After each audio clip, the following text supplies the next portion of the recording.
Hello, my name is Nellie Gavrilov. I'm going to be presenting my progress and learnings with my vocabulary learning application called Vocab App. First off, I'd like for you to meet Leah. She is 28 years old. She is a teacher. She's based out of Los Angeles and she's single with no kids. A few things about Leah. She works full-time. She loves traveling during summer and winter. Since she is a teacher, that is when she gets the bulk of her off time, so she plans most of her trips during that time. She loves exercising. She does it every morning before work, and after work, she focuses on grading papers and creating curriculum for her students, as well as hanging out with friends and family. She is busy, but she does love learning. However, she does have challenges in retaining information. A few goals Leah has is to practice daily in short periods of time. So for her, she has dedicated about 5 to 10 minutes a day. She needs the app to feel engaging. She wants to learn vocabulary that she can actually use during her travels, and she wants quick access to the words that she is saving to her flashcard deck for future review or just to have on hand. So learning a language is hard. The aim of Vocab App is to create a platform for young professionals to play engaging games and continuously save new or difficult words to their personal flashcard deck. Specifically for Leah, she wants an engaging app that's going to be fun and exciting without any distractions so she can stay focused. Because she doesn't want it to take too much of her free time, the lessons need to be about 5 to 10 minutes long.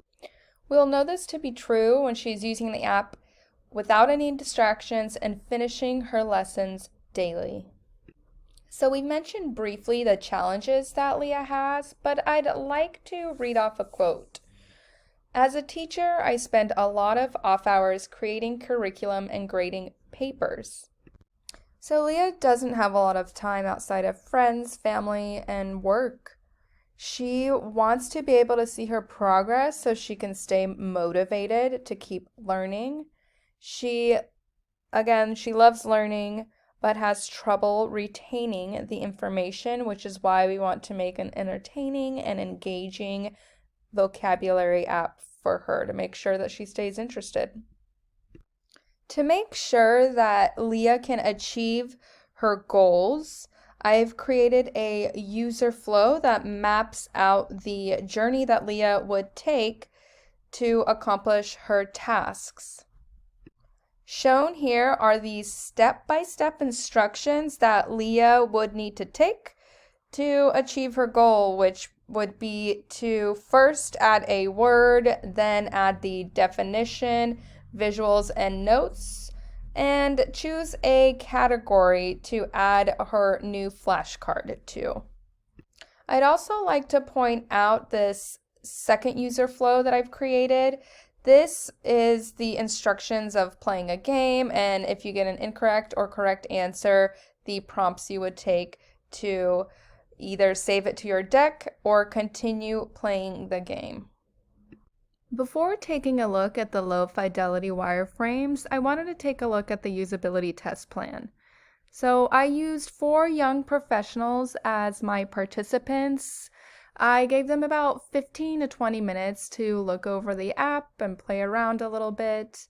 The direct tasks that I had for them were signing in as a guest, adding vocabulary to deck, and playing an engaging game. Here are the lo-fi sketches for my first task, which is simply adding a word with definitions, notes, and visuals to a personalized deck. Highlighted in blue is the pathway that I created for the user to achieve the task. During the testing, the users encountered a few issues. I went ahead and highlighted those in red. A few of the users tried to press the logo which was just a square at this point to start the game. Another issue I saw is that users were trying to sign in using one of the email prompts, Google, Facebook, or Apple, instead of just pressing the guest button. That is something I want to develop further. Obviously, I want to have a great experience with onboarding, but for this specific task, I just wanted to focus on adding words to a deck. Each one of my participants attempted to press the menu button on the bottom left as opposed to the add words button, but that was really revealing to see that the user did need a better way to navigate the app. Another interesting issue one of my participants pointed out to me is that there were no keyboards to type in the words where you would search. That is obviously essential for the app to be user-friendly. I'd like to point out one more attempt that my participants did over and over again, and that was pressing the Add New Category button. I think since this is specifically to personalize your own categories, words, and definitions, each of the participants wanted to create their new categories, search for new words, and such. All right, now moving on to the second task, which is to play a fun game, and once the word is correct, you are able to add it to your deck. Again, choosing your category, your own definitions, notes, and visuals.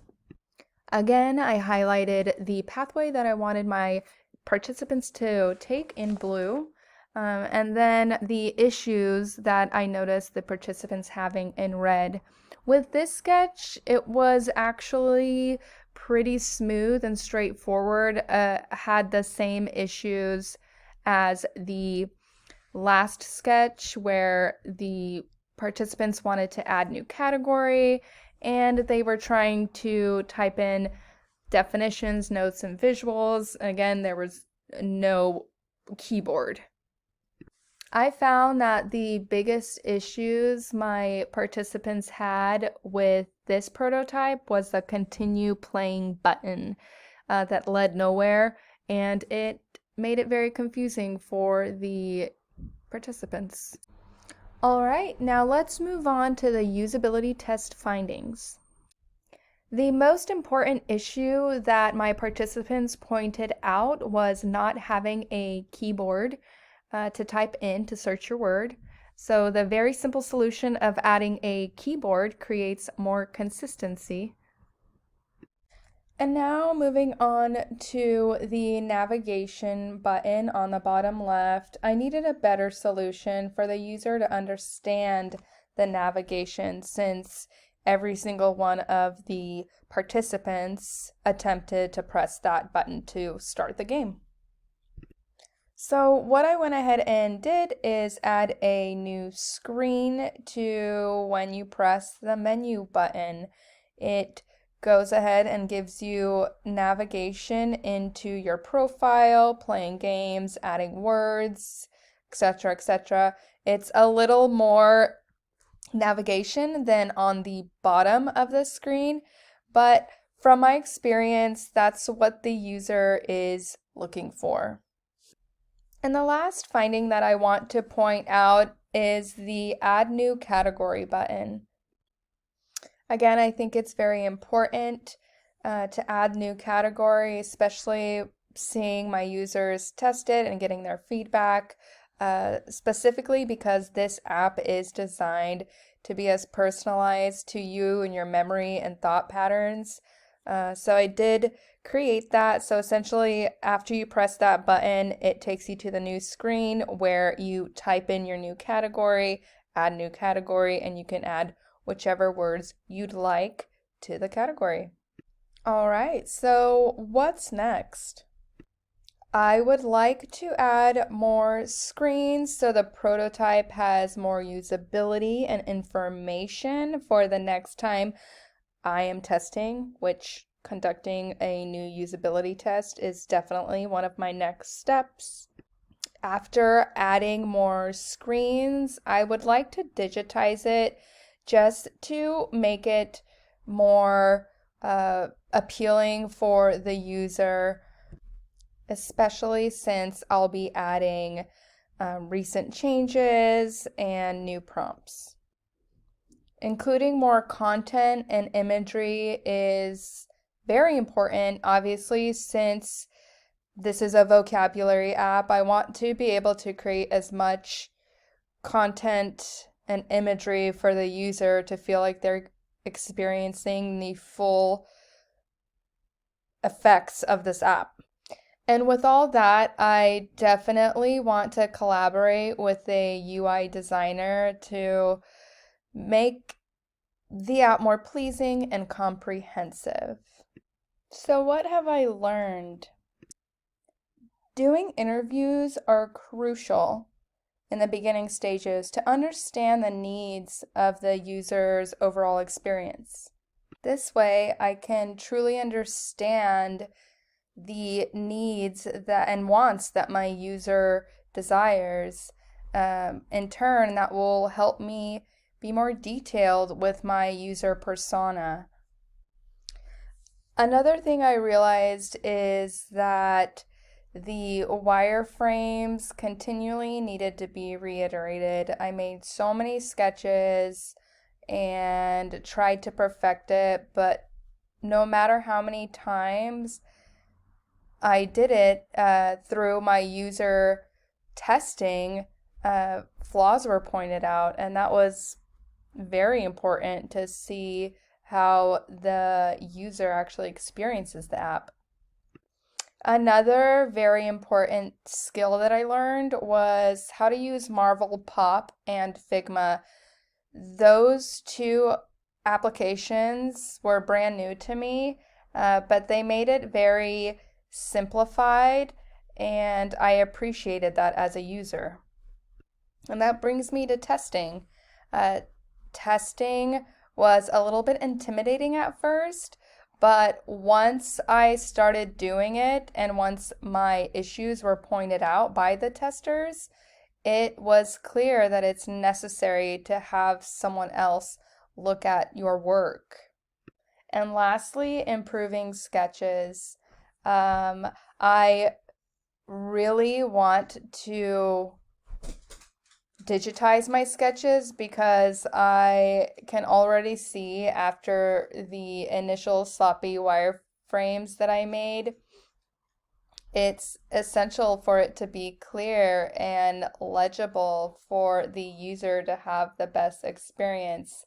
I'm not quite at the digitizing point yet, but I feel like from the feedback that I got, creating the digitized version of vocab app will be pleasant for the next testers to participate in.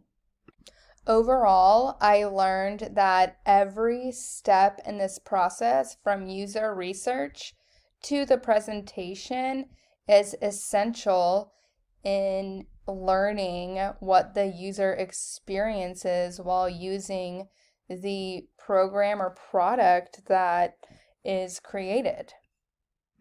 And with that, I'd like to thank you for tuning into my presentation, and I'm excited to show you new iterations of my project. Thanks.